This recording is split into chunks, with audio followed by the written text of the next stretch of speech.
Ya, selamat pagi semua. Semalam saya tidur, sebelum tidur makan obat seperti biasa. Kalau udah usia kayak gini, ketergantungan dengan beberapa obat, jalan terus ya. Dan semalam saya melihat obat satu yang harusnya saya pikir saya harus makan. Ya, nggak tahu ada gerakan di dalam hati saya bilang, ayo makan ini. Tapi saya menolak, nggak usah. Yaitu obat alergi.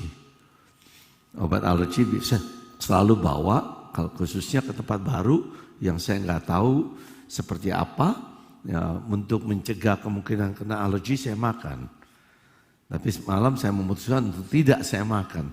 Jadi yang terjadi adalah sekitar jam 1 saya merasa serangan alergi itu.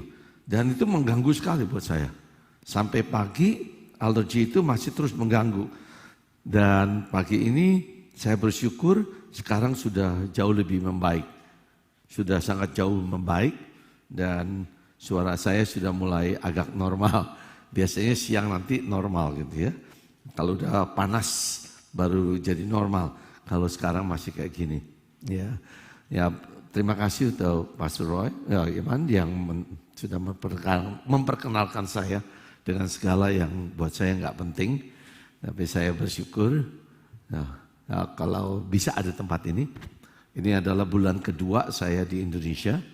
Ya, ada sedikit kesalahan schedule sehingga saya akhirnya berada di Indonesia 2,5 bulan. Mestinya saya sudah kembali pertengahan bulan ini, tapi akhirnya sampai akhir Maret ini baru balik ke Amerika. Itu yang terjadi dengan saya. Whoops, minta maaf, boleh saya angkat sebentar ya? Sepertinya dari anak saya nih. Sebentar ya, oke. Hello? Hello? Can you hear me? Hello? Hello? Wah, rupanya dia nggak bisa dengar saya ya. Minta maaf, tadi saya lupa matikan. Ya. Nah, saudara, kalau saudara yang familiar dengan telepon, kira-kira tahu ya telepon ini apa ya? Apalagi David ya. Sudah tahu ya? iPhone berapa ini? 14. Yang paling baru keluar. Ya. Tidak peduli sebagus apapun telepon ini, ketika kita menerima telepon, tidak peduli seberapa bagusnya, ketika kita terima telepon, belum tentu bisa dengar, belum tentu bisa menerima suara dari luar, belum tentu yang di luar sana bisa mendengarkan suara saya. Bisa paham ya? Gak peduli semewah apapun, semahal apapun, teleponnya, karena yang lebih penting apanya? Signalnya. Yang lebih penting signalnya. Telepon yang paling murah pun, saya punya teman satu yang masih pakai analog. Tua banget teleponnya. Tapi kalau signalnya bagus, ya tetap bisa dengar. Telepon yang sebagus apapun, yang paling mutakhir, kalau signalnya jelek, kita nggak bisa dengar. Nah, secara rohani ada dua sisi tentunya ketika kita bicara signal. Pertama, signal pengirim. Pengirim signal ke kita siapa sih? Tuhan. Ketika Tuhan mau berbicara, ketika Tuhan mau menyampaikan pesannya, gak mungkin signal dari Tuhan itu jelek. Pasti jelas, pasti bagus. Gak mungkin. Signal yang turun dari surga, gak akan ada yang bisa halangi. Gak ada. Sehingga persoalan yang paling besar adalah signal dari penerima. Siapa? Kita. Ketika signal dari surga turun, signal dari kita seperti apa sih? Apakah kita bisa mendengar? Apakah kita bisa menerima pesan yang disampaikan? Kita semua ada di tempat ini mendengarkan firman yang sama, membaca firman yang sama. Yang menarik, Yang nerima beda-beda. Yang nerima beda-beda. Sehingga saya menyadari tidak peduli sebagus apapun yang dikhotbahkan, tidak peduli firmannya itu sekuat apapun juga, tetapi penerima dari firman itu tergantung dari kita masing-masing.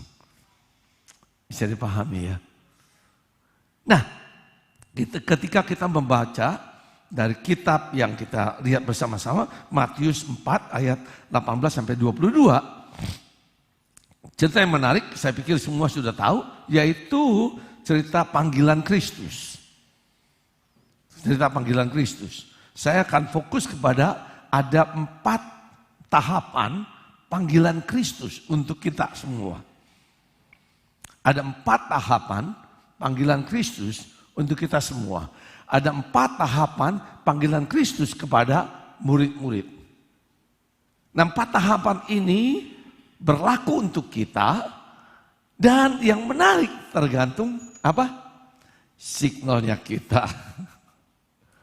Misalnya panggilan yang pertama adalah kita baca dari Matius pasal 4 ayat 18 sampai 22 berkata, dan ketika Yesus sedang berjalan menyusuri danau Galilea, ia melihat 2 orang bersaudara, yaitu Simon yang disebut Petrus dan Andreas saudaranya. Mereka sedang menebarkan jala di danau sebab mereka penjala ikan. Yesus berkata kepada mereka, mari ikutlah aku dan kamu akan kujadikan penjala manusia. Lalu mereka pun segera meninggalkan jalanya mengikuti dia. Dan setelah Yesus pergi dari sana, dilihatnya pula 2 orang bersaudara, yaitu Yakobus anak Zebedeus dan Yohanes saudaranya bersama ayah mereka. Zebedeus sedang membereskan jala di dalam perahu. Yesus memanggil mereka, panggilan kepada mereka. Dan mereka segera meninggalkan perahu serta ayahnya lalu mengikuti dia. Nah, panggilan pertama ini diberikan Tuhan Yesus kepada, ada 4 orang yang dipanggil. Semuanya sedang kerja. Semuanya tidak sedang, aduh saya mau ngapain hari ini ya. Lagi bingung. Enggak. Semuanya sedang melakukan sesuatu yang menjalani kehidupannya sehari-hari. Ketika Tuhan memanggil mereka, saat itu panggilannya sama ya. Dipanggil untuk ikut dia. Dipanggil untuk percaya kepada dia. Dipanggil untuk menjadi pengikut Yesus Kristus. Ketika mendapat panggilan itu, respon mereka apa? Langsung iya. Langsung iya. Saudara sadar gak? Banyak sekali orang yang mendapat panggilan dan menjawab, nanti ya Tuhan, saya sedang sibuk. Nanti Tuhan kalau saya sudah kaya. Nanti ya Tuhan kalau saya sudah baik. Nanti ya Tuhan kalau saya sudah lulus kuliah. Nanti ya Tuhan kalau saya sudah punya mobil. Nanti ya Tuhan, nanti. Itu signal yang berbeda dengan yang terjadi kita bisa baca dalam kitab Matius ini. Ketika Tuhan Yesus memanggil, Petrus, Andreas, Yohanes, Yakobus, keempat-empatnya mendengar dengan jelas panggilan itu. Mendengar dengan jelas panggilan itu. Respon mereka adalah ya, dan langsung berangkat. Hari ini panggilan sama dari Tuhan kepada saudara sekalian yang belum mengenal Yesus Kristus, yang belum kenal siapa dia, yang belum punya hubungan dengan dia, sama. Mau gak ikut Tuhan? Ini aku, ikutlah aku, kata Tuhan. Terus saudara loh. Tuhan bilang, kalau kamu gak ikut, enggak. Dia panggil, ayo ikut aku.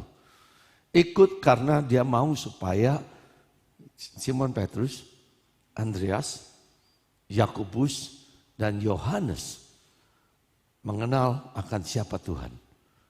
Tuhan tidak akan mengatakan kalau kamu gak ikut. Tetapi signalnya ada di saudara sekalian. Begitu saudara menjawab ya dan mengikuti dia, maka ada perubahan yang luar biasa yang akan terjadi dalam hidup saudara. Ini yang terjadi dengan mereka berempat. Begitu mereka memutuskan ikut, mereka langsung pergi dan mereka siapkan dirinya untuk diubahkan oleh Tuhan. Untuk diubahkan oleh Tuhan. Sehingga saya menantang saudara sekalian yang belum kenal Tuhan Yesus Kristus, belum menerima Tuhan Yesus sebagai Tuhan dan Juru Selamat. Panggilan Tuhan tetap sama hari ini. Signalnya sama kuatnya 2000 tahun yang lalu dan hari ini. Saudara jawab ya, atau saudara bilang nanti, atau saudara akan jawab tidak Tuhan. Itu ada di saudara. Yang Tuhan inginkan adalah ikut. Karena dia ingin memberikan sesuatu yang paling luar biasa dalam hidup kita. Yaitu mengubah kita. Membawa kita kepada kehidupan kekal. Di dalam Tuhan Yesus Kristus. Itu panggilan pertama. Tapi untuk saudara sekalian yang sudah menerima panggilan pertama. Yaitu menerima dia sebagai Tuhan dan Juru Selamat. Berikutnya apa gitu kan ya. Saya sudah percaya pastor, saya sudah mengenal Yesus Kristus, saya sudah ikut dia, bahkan saya sudah ikut dia cukup lama. Terus yang berikutnya apa sih? Next. Yang berikutnya apa? Coba perhatikan kitab Lukas. Lukas pasal 6 ayat 12 sampai 16. Pada waktu itu pergilah Yesus ke bukit untuk berdoa. Dan semalam-malaman ia berdoa kepada Allah. Nah nih menarik mulainya apa? Yesus secara khusus berdoa kepada Allah Bapa. Kemudian apa yang dia lakukan setelah berdoa? Ketika hari siang, ia memanggil murid-muridnya kepadanya.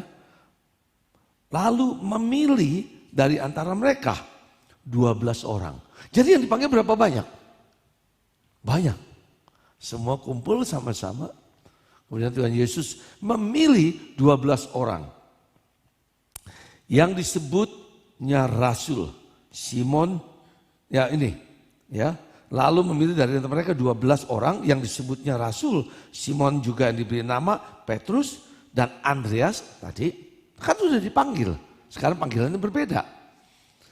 Simon yang diberinya nama Petrus dan Andreas saudara Simon, Yakobus dan Yohanes, Filipus, Bartolomeus, Matius, Thomas, Yakobus anak Alfius, Simon yang disebut orang Zelot, Yudas orang Yakobus, anak Yakobus dan Yudas Iskariot yang kemudian menjadi pengkhianat.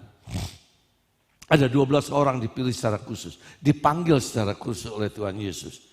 Tapi panggilan ini berbeda dengan panggilan pertama, karena panggilan ini adalah untuk mereka belajar.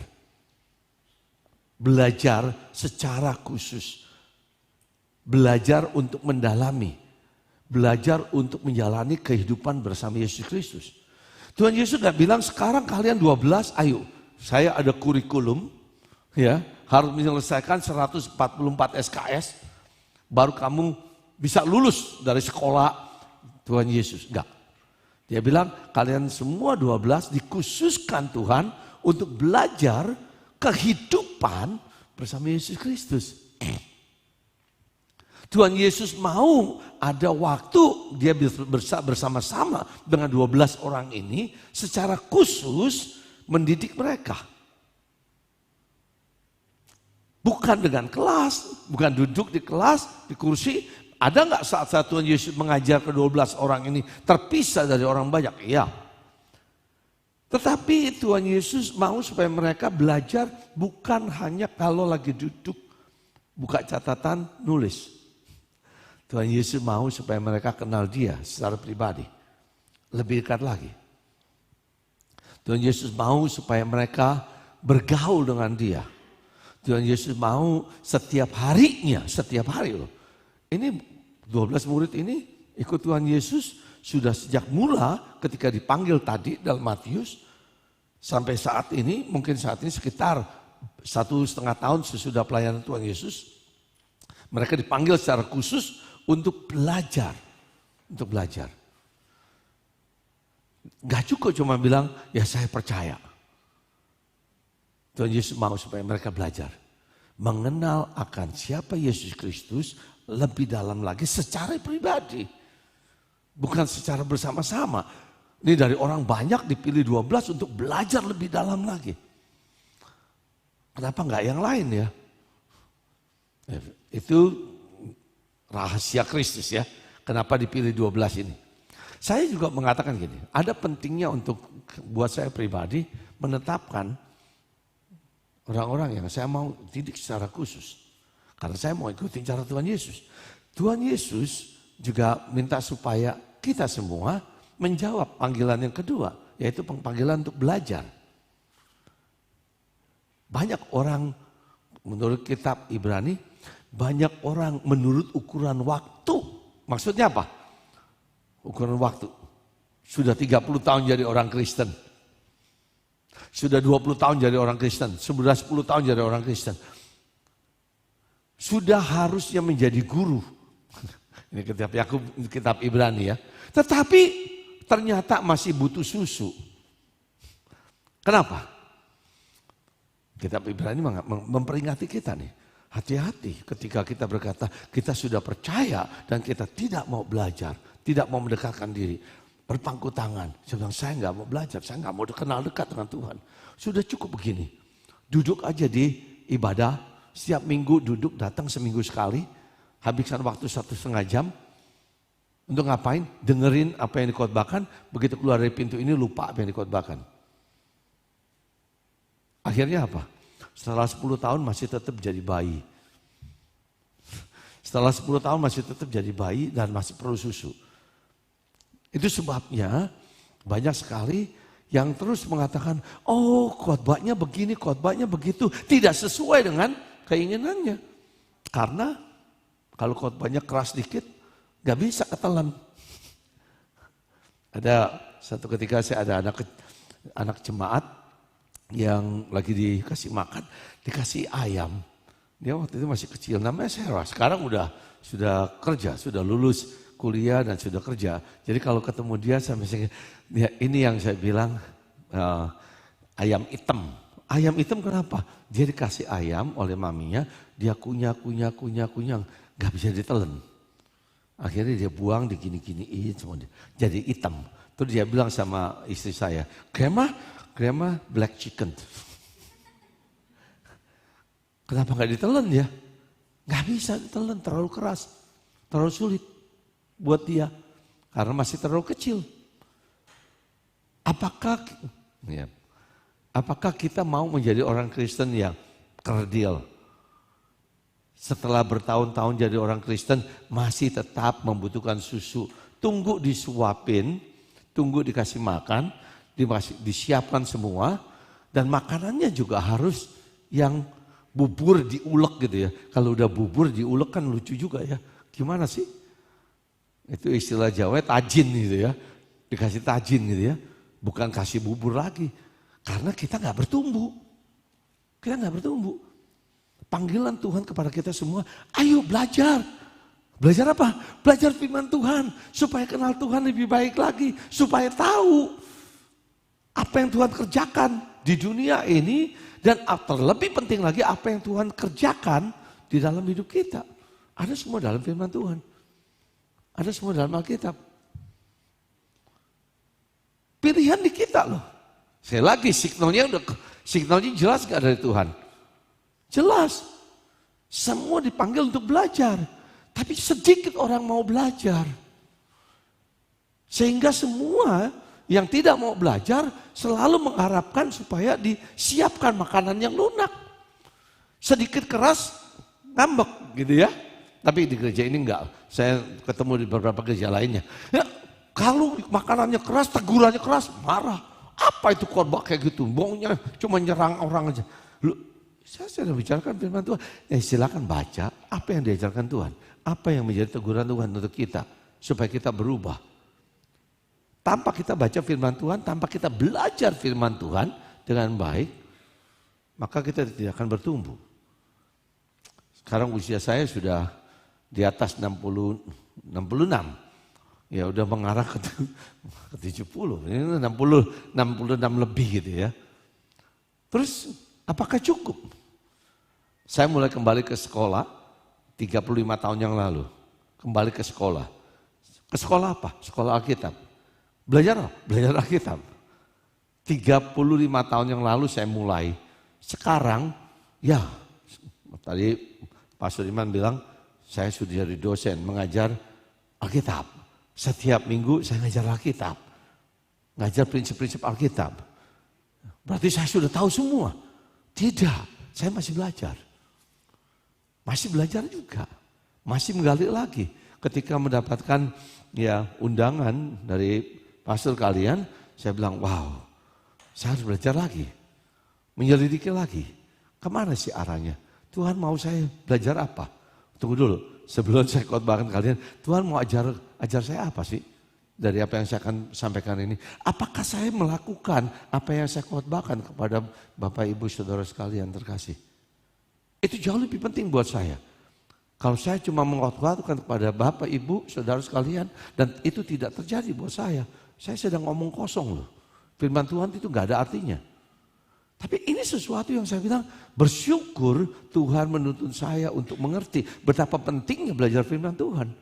Kalau mau bertumbuh, kalau mau menjadi sehat secara rohani.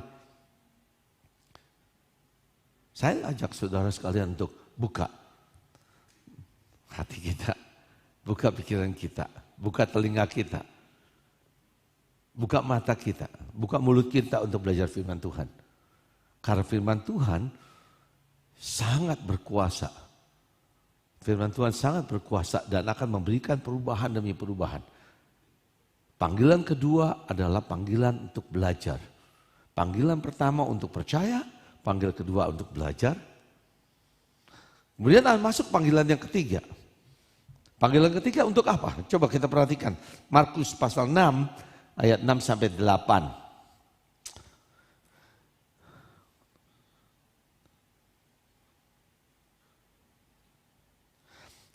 Ya, saya bacakan dari ayat yang ke-6.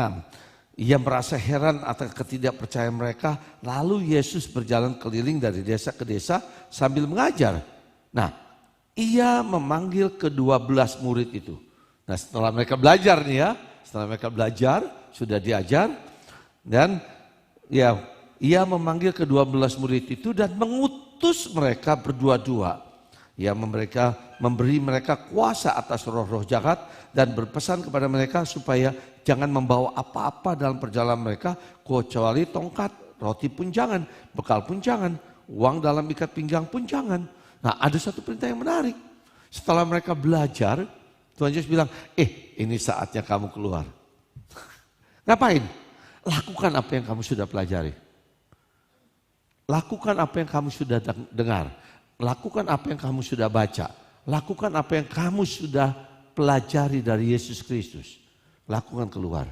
Sebagaimana sebagaimana kamu sudah lihat apa yang dilakukan Yesus Kristus, maka ke-12 murid ini diperintahkan untuk melakukan apa yang Tuhan Yesus lakukan. Panggilan ketiga yang penting juga, bukan sembarang, yaitu kita harus jadi pelaku firman. Bukan cuma pendengar, bukan cuma yang belajar firman Tuhan. Tapi kita dipanggil oleh Tuhan, ayo jadi pelaku firman. Di mana? Ya otomatis saya berharap di dalam gereja. Yang pertama, di dalam komunitas orang percaya. Tetapi enggak cukup kita bilang hanya di antara orang-orang percaya. Kita harus keluar. Di luar sana bagaimana? Ya yang menarik kan gini, kalau kita ke restoran mau makan siang, ntar habis selesai ini kan pada mau makan siang ya. Yang mau ke warung, mau ke restoran, kemana terserah.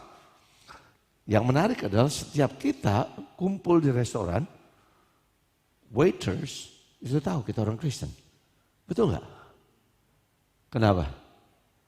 Kalau kita langsung, ya ini orang Kristen kan bilang nggak bisa lihat nasi, begitu nasi. Ya, langsung semua tahu kita orang Kristen. Poin saya adalah sesudah berdoa, sikap kita seperti apa sih terhadap mereka yang melayani? Apakah mereka budak-budak belaka yang boleh kita marahin, yang boleh kita caci maki karena melakukan kesalahan ketika melayani kita? Semalam ada cerita menarik karena saya masuk hotel, sudah dapat kunci, sudah cukup lumayan lamanya, sekitar 10 menit ada di counter untuk dapatkan kunci. Segitu lamanya masukkan datanya. Dan saya bawa kunci itu dan tidak diberitahu bahwa ada sistem yang harus scan kartunya. Saya berpikir ya tinggal masuk ke dalam lift, loh saya mesti ngapain ini? Karena nggak ada petunjuk, nggak ada yang kasih tahu. Di dalam kartu yang saya yang diberikan ini nggak ada petunjuk bagaimana untuk naik liftnya. Diasumsikan semua orang akan tahu sendiri. Dan saya nggak tahu. Saya orang kampungan gitu ya. Begitu nih liftnya kok kayak gini ya? Saya mesti buat apa? Ya udah, akhirnya saya naik ke lantai 12, mau masuk ke kamar, mau istirahat. Ternyata itu lagi dibersihkan. Loh, jadi saya masuk kamar yang belum masih kotor. Dan masih banyak orang, ada 2 orang di sana lagi membersihkan.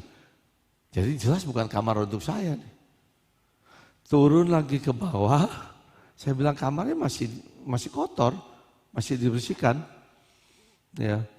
Tuh nunggu lagi 10 menit lagi untuk diganti kamarnya. Cari kiri kanan, kamar mana. Akhirnya saya dapatlah kamar yang kedua. Sudah ya, masuk kamar. Begitu masuk kamar, saya cuma waktu turun ke bawah saya bilang apa? Ini kamar masih kotor, saya nggak bisa masuk. Saya nggak tahu kenapa kalian kasih ke kamar saya, kamar yang masih kotor dan sedang dibersihkan. Oh ya, tapi di sistemnya Pak sudah bersih. Ya, tapi ini masih kotor. Udah, akhirnya saya dapat kamar baru, masuk ke kamar. Saya udah capek sekali, saya bilang saya mau mandi. Ya kemarin lumayan panjang juga di sini berapa jam saya nggak tahu. Balik-balik sudah agak malam dan saya mau mandi. Langsung saya ganti mandi. Habis mandi nggak ada anduk. Aduh mak. Ada anduk kecil segini. Ya aduh. Saya bilang, lu ini nggak salah nih hotel nih. Ya kasih anduk kecil. Itu namanya hand towel. Hand towel apa? Anduk buat tangan gitu ya. Wow, ya udah saya ngerikan badan dengan anduk sekecil itu. Waduh, ya seru juga ya. Udah gitu saya telepon. Saya bilang saya bisa bicara ke front office. Saya bilang saya nggak tahu kenapa, ada apa? Kenapa saya tidak diberikan anduk? Kenapa anduk ini nggak ada? Sehingga saya harus mengeringkan badan saya dengan anduk yang kecil. Saya bisa bicara dengan MOD. MOD tahu ya apa? Manager on duty, saya bicara dengan dia. Saya bilang, saya nggak tahu sistem kamu. Tapi ini menurut saya adalah, ini kesalahan kedua kali dalam satu malam ini. Ya, menurut saya standar hotel ini mestinya standar yang jauh sekali, lebih tinggi dari ini. Tapi kualitas service ini saya bilang, waduh kacau sekali loh. Terus dia minta maaf dan sebagainya. Nah, ketiga kali nih. Saya sudah mandi, udah selesai. Ning nong. Wah, ada yang datang. Bukain, ada yang bawa anduk 2. Selain ke saya, suruh saya yang taruh. Asik ya? Saya buka pintu, silakan taruh di sana, saya bilang. Baru dia buka sepatu, baru bawa masuk. Udah. Saya bilang, mana manajer kamu? Ya, terus dia bilang, iya Pak, ya, tadi saya cuma disuruh ngantar ini. Oke, saya baru rebahan. Ninglong lagi, aduh ini keempat kali. Buka pintu manajernya datang. Dia bilang ini, dia minta maaf ini terjadi gini-gini. Dan kita ngobrol sekitar 15 menit. Saya bilang, saya harus tegur kamu karena kamu manajer di sini dan saya nggak mau ini terjadi di customer lainnya. Saya mau supaya ada perubahan dengan sistem yang kalian lakukan di tempat ini. Karena kalau ini terjadi terus menerus akan sangat buruk sekali untuk hotel ini. Nah, saya katakan, saya tegur karena saya mau supaya mereka tidak melakukan kesalahan terus menerus. Tunggu dulu, tegurnya gimana? Kamu bodoh sekali. Masa bisa gini-gini. Nah ini hati-hati sekali. Hati-hati sekali ya. Saya dengar yang kayak gitu sering kali kok. Tamu-tamu hotel ngamuk-ngamuk, dibodoh-bodohin gitu ya. Ya. Saya bilang juga sama, di rumah juga gitu. Saya ada ya orang-orang yang di rumah yang punya pembantu-pembantu itu kalau udah kena marah tuh, dasar pembantu, goblok lu. Kalau dia pintar, kamu jadi pembantunya.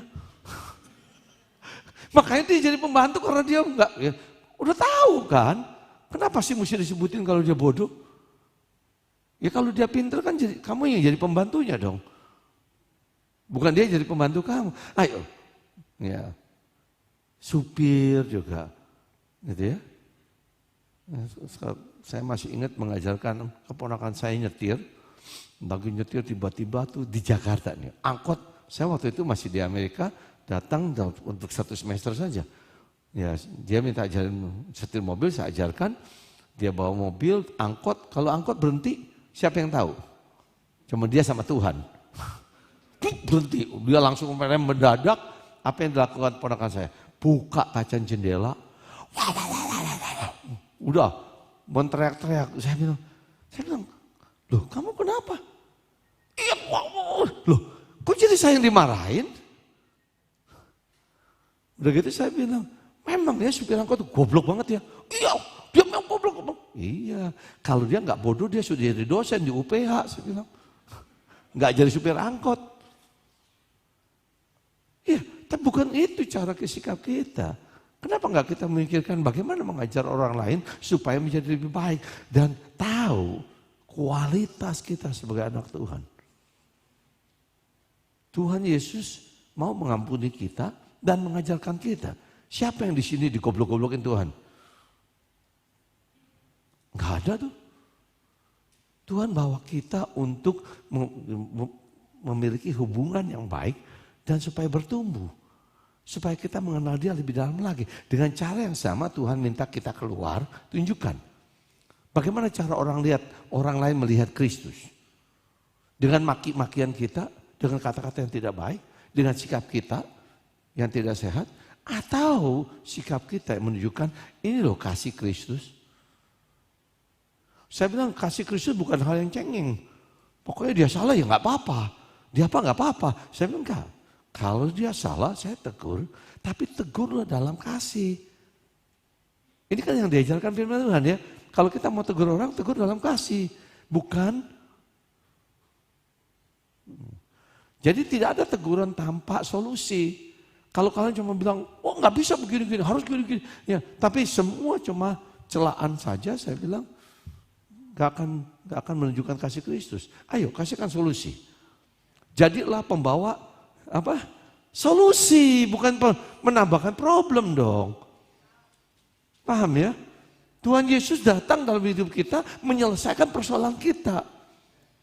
Nah kita diutus Tuhan sebagai pelaku-pelaku firman untuk menyelesaikan persoalan-persoalan yang ada di sekeliling kita. Bukan nambahin persoalan. Ya, saya tinggal di Lembang. Kalau di Indonesia kami masih punya rumah di Lembang. Di Lembang di atas gunung.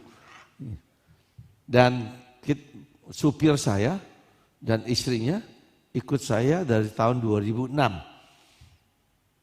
Sampai sekarang berapa tahun? 17 tahun. Hampir 17 tahun. Silakan ke rumah saya, tanyakan berapa kali mereka kena dimaki-maki oleh yang namanya Hari Sudarma. Selama 17 tahun. Paham? Iman silakan datang, nanti kasih alamatnya. Atau mau WA aja sekarang, tanya dia. Mau telepon? Tadi telepon bohongan ya. Cuma saya mau kasih tahu aja. Bukan saya lupa matiin telepon, tapi sengaja ya. Kita udah atur. Nah, saya izinkan loh untuk siapa saja di tempat ini untuk telepon dengan supir dan pembantu saya. Tanyakan, karena mereka suami istri. Kapan mereka dapat makian, bentakan dari saya? Saya lakukan kepada supir saya cuma sekali. Karena sangat kurang ajar. Dan waktu saya tegur dia dengan bentakan itu saya bilang, kamu kurang ajar. Kalau kamu kayak gini, ya, sesudah itu kita baik-baik lagi. Karena saya mau dia berubah dengan sikap kurang ajarnya. Selama 17 tahun saya bentak dia sekali karena sudah melampaui batas. Melampaui batas untuk kepentingan dia. Sehingga saya harus tegur dengan keras. Pernah nggak dia tubrukan mobil saya? Mobil baru keluar dari toko, dia nyetir ngebut di tol. Saya bilang, ngapain kamu ngebut? Nggak digubris. Wah, tempel terus belakang orang. Yang depan rem mendadak, dia rem mendadak, belakang nubruk. Ini baru keluar dari toko, mobil ditubrukin. Terus gimana? Kira-kira David, apa yang kamu lakukan kalau gitu? Pinggir, sudah selesai ngomong, nggak ada gunanya, debat kusir, siapa yang salah, siapa yang apa. Udah saya bilang, Muksin silakan kamu duduk di belakang, saya yang setir. Pulang dia duduk diam di belakang. Kamu udah kasih tahu, jangan ngebut. Ngapain kamu sepertinya kok jago-jagoan nempel gitu, ngekor gitu ya. Nah akhirnya mobilnya keluar dari toko ditubrukin. Dia bilang silakan kamu duduk di belakang, saya yang nyetir sampai ke rumah. Saya nyetir dengan santai pulang sampai rumah. Dia diem terus, ya sudah. Perlu dimarahin lagi enggak? Enggak dimarahin. Sudah tahu belum dia salah? Sudah, terus apa lagi? Ya, itu saya nggak mengatakan dengan kesombongan, tapi ayo attitude kita kalau kita sudah dengan firman Tuhan, sudah belajar firman Tuhan, prakteknya gimana? Waitress itu paling sering kena korban dari orang-orang Kristen. Habis berdoa, kenapa sih lama banget sih? Aduh, ngapain sih? Mau tunjukkan kita berkuasa di sana? Tuhan Yesus yang lebih berkuasa turun dari surga, mati di atas kayu salib untuk kita, supaya kita jadi seperti dia. Kalau kita yang sudah dengar firman Tuhan dan nggak mau belajar seperti dia, caranya gimana supaya kita bisa seperti dia? Ayo, build intimacy, bangunlah kedekatan kita dengan Tuhan. Kalau Tuhan Yesus melakukan apa? Lakukan. Coba buka 1 Korintus, pasal 11. 1 Korintus pasal 11 ayat 1. 1 Korintus pasal 11 ayat 1. Ayat yang luar biasa. Memang ayatnya sederhana. Jadilah pengikutku seperti aku menjadi pengikut Kristus. Tapi kalau kita baca bahasa aslinya, yang dibilang dengan pengikut adalah apa? Ikutilah cara saya hidup. Tunggu dulu. Yang dimaksudkan Rasul Paulus kepada jemaat nih, ya, kalau kita merasa rohani kita lebih tinggi dari yang lain, sehingga kita tahu segala macam kesalahan orang lain, ini saya bilang sikapi seperti Petrus, seperti Paulus. Ketika Paulus menegur jemaat di Korintus, dia bilang, jemaat Korintus, lihat hidup saya. Ikutilah cara saya menghidupi hidup saya ini. Sebagaimana saya mengikuti Tuhan Yesus. Sebagai pelaku-pelaku firman. Sebagai pelaku-pelaku firman. Saya berharap kita semua berani pulang, ya, ngomong dengan anak kita. Nak, lihat papamu. Ikutilah cara saya hidup. Sebagaimana saya mengikuti Kristus. Anaknya bilang kalau kayak papa saya nggak mau. Waduh, celaka itu. Apa? Habis suka ngomel, suka marah-marah, suka ngamuk-ngamuk. Ngapain saya ngikutin kayak gitu? Apakah itu mengikuti cara Kristus? Kalau kita memang betul-betul yang sudah belajar firman Tuhan, jadilah pelaku-pelaku firman itu dan harus berani berkata kepada orang lain. Lihat hidup saya. Sebagaimana saya menghidupi Kristus, ikutilah itu. Itu sebagai pelaku firman. Tidak peduli kepada siapa kita berbicara, kepada anak kecil, kepada pembantu, kepada staf. Saya punya staf yang gak banyak sih. Ya, ada staf sekitar 30-an sekarang. Ya, dari yang doktor sampai yang belum lulus S1 ada staf saya. Nah, dengan variasi seperti itu, saya harus berani berkata kepada seluruh staf saya. Silakan lihat hidup saya. Selidikilah aku. Sebagaimana aku menjalani hidup ini dalam Kristus. Contohlah itu. Berat ya. Orang yang paling dekat kadang-kadang bilang, kayak gini, wah pusing saya. Istri kita aja udah pusing, apalagi orang lain yang lihat kita. Sehingga saya betul-betul menantang panggilan Tuhan Yesus yang ketiga adalah panggilan untuk jadi pelaku-pelaku firman.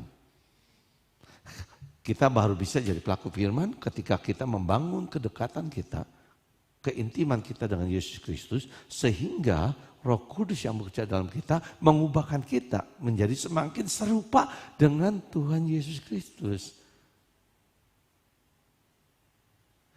Panggilan yang keempat.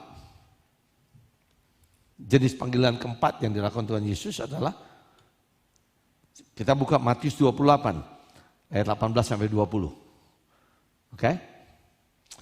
Yesus mendekati mereka dan berkata, kepadaku telah diberikan segala kuasa di surga dan di bumi. Karena itu pergilah.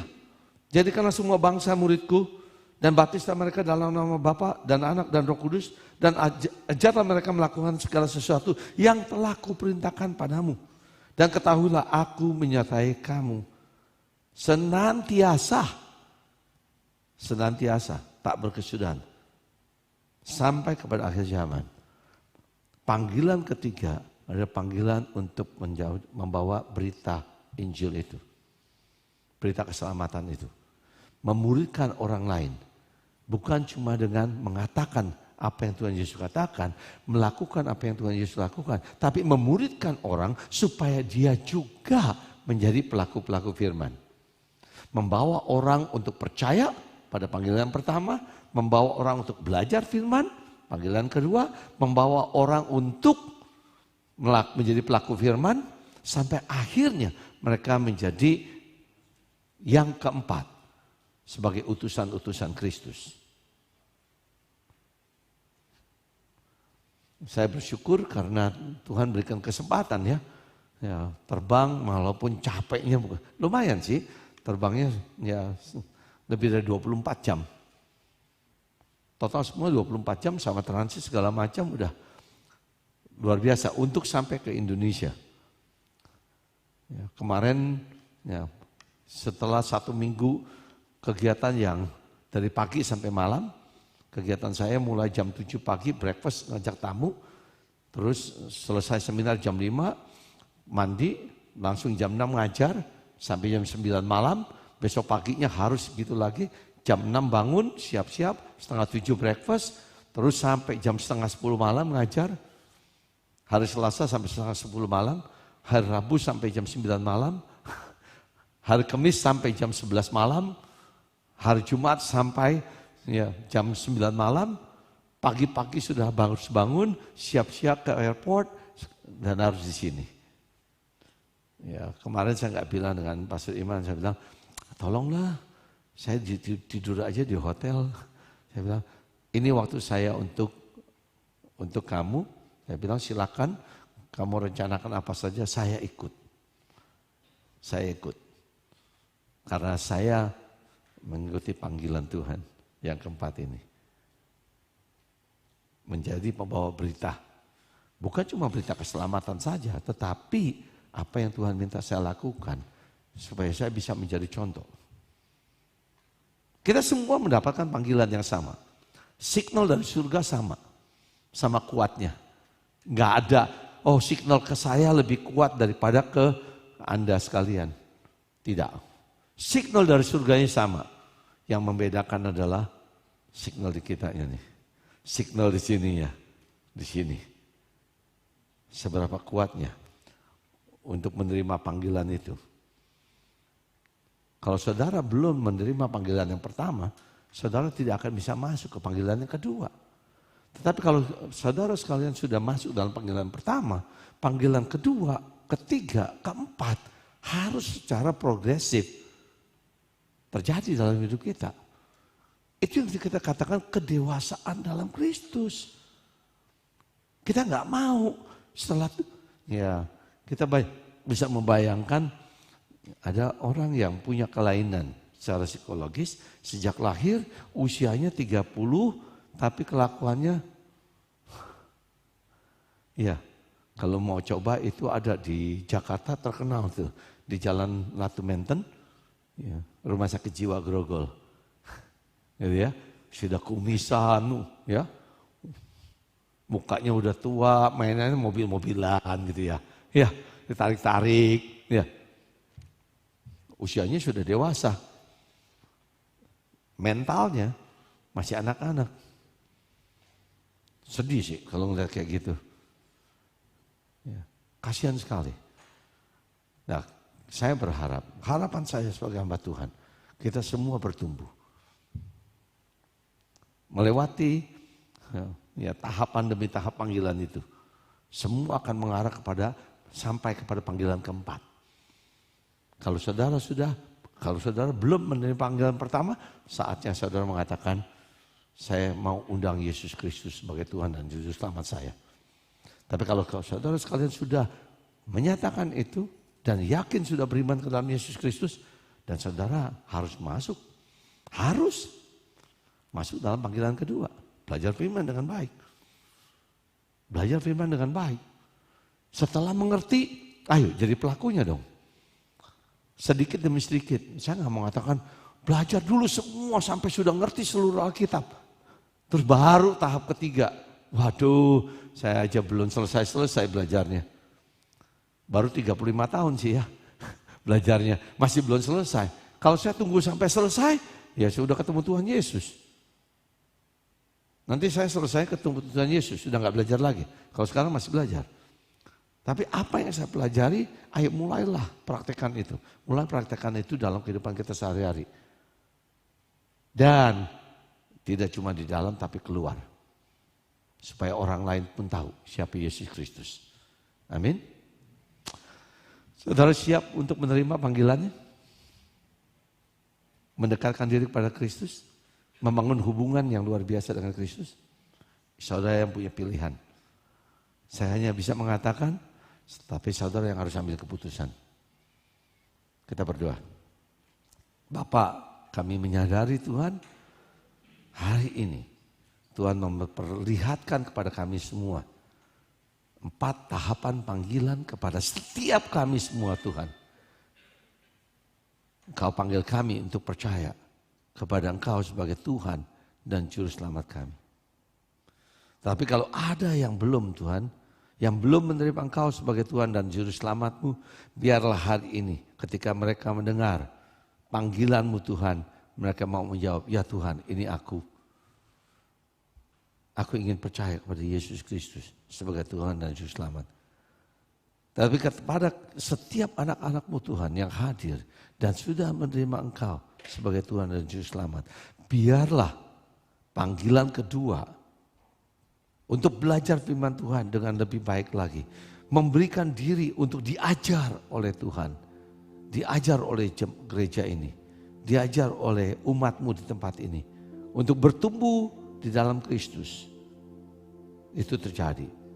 Sehingga setiap kami semua yang hadir di tempat ini boleh menjadi pelaku-pelaku firman. Yang menunjukkan kepada dunia betapa Tuhan Yesus Kristus itu luar biasa. Dan kami bersyukur Tuhan karena Engkau sudah menetapkan dan mengutus kami untuk memberitakan kehebatan-Mu, kemuliaan-Mu, dan kasih-Mu kepada dunia yang ada di sekeliling kami. Di tempat kami bekerja, di tempat kami berkarya, bahkan di gereja-Mu Tuhan. Biarlah kehadiran kami menunjukkan kehadiran Kristus kepada setiap orang yang hadir di tempat ini juga. Sehingga mereka memuliakan Engkau. Terima kasih Bapak. Kepadamu Tuhan kami berdoa dan menyerahkan hidup kami. Dalam nama Tuhan Yesus kami berdoa. Amin.